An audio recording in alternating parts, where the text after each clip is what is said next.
Okay, so now Kamala Harris is officially the Democratic nominee. Yes, sir. What's actually interesting is that when George Clooney wrote his op-ed piece in the New York Times, he actually listed you as one of the potential presidents to actually step up.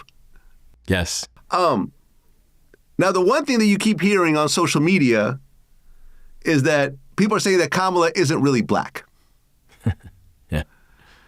Yeah. As someone who also has Jamaican roots, what's your response to that? My response is difficult to have a response to it. You know what I mean? Because listen, I remember that when people had, people were saying that about me and my family, which the people who found it most hilarious were my family members when they would hear it. I think that the argument like that, or frankly, on the other side, the argument of the DEI, candidate and all that kind of stuff, it's distractions. And it's something that I think that it says more about the people who are saying it than it does about the people who are on the receiving end. I remember when people made this argument, right after the bridge fell, and there were people coming out talk about, oh, he's the DEI governor. And I was asked, they said, what's your response to that? And I said, my response is, I don't have time for foolishness. My response is, I'm too busy doing the work. My response is, I'm trying to make sure we can recover these bodies and bring them back to their families. My response is, I'm trying to reopen this port. My response is that I'm trying to make sure these workers are taken care of. So frankly, my response is, I don't have time for foolishness because I'm still too busy doing my job. And, frankly, when I hear people make comments about our vice president and questioning her blackness, or people making comments and asking about, is she a DEI candidate?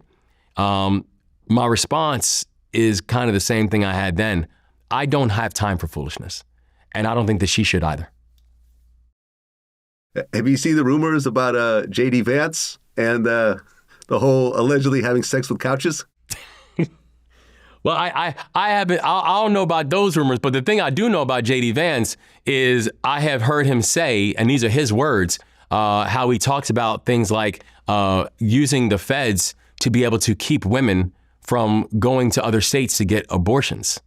Like right. The thing that I do know about JD Vance is this is a person who says that who I've heard him say that people without children should pay more taxes.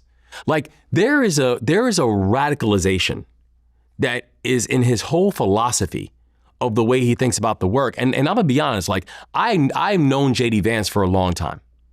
And that's the reason I could never support him. Because I know him. And I also know that this shape-shifting that he has done to now become this acolyte of a movement that he just years ago despised. It's the thing that people hate most about politics, is that a person can literally try to be whatever they want to be depending on who they talk to. I remember, Vlad, when I first decided I was running for governor, I remember specifically saying to my team, I have no problem introducing myself to people who don't know me. I refuse to reintroduce myself to people who do know me.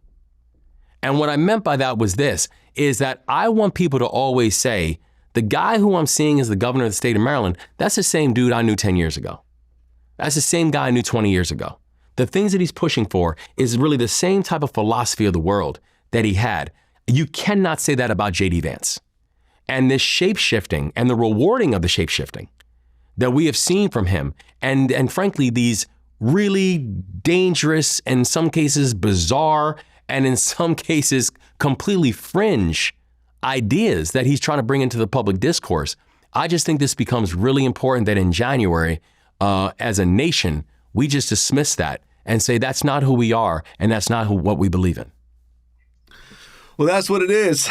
Governor Wes Moore, thank you so much for coming in. This is actually a historic moment for Vlad TV because this is the first time we're actually interviewing a sitting governor. Yes, sir. For the first time ever. And possibly a future president, like I said from the very beginning.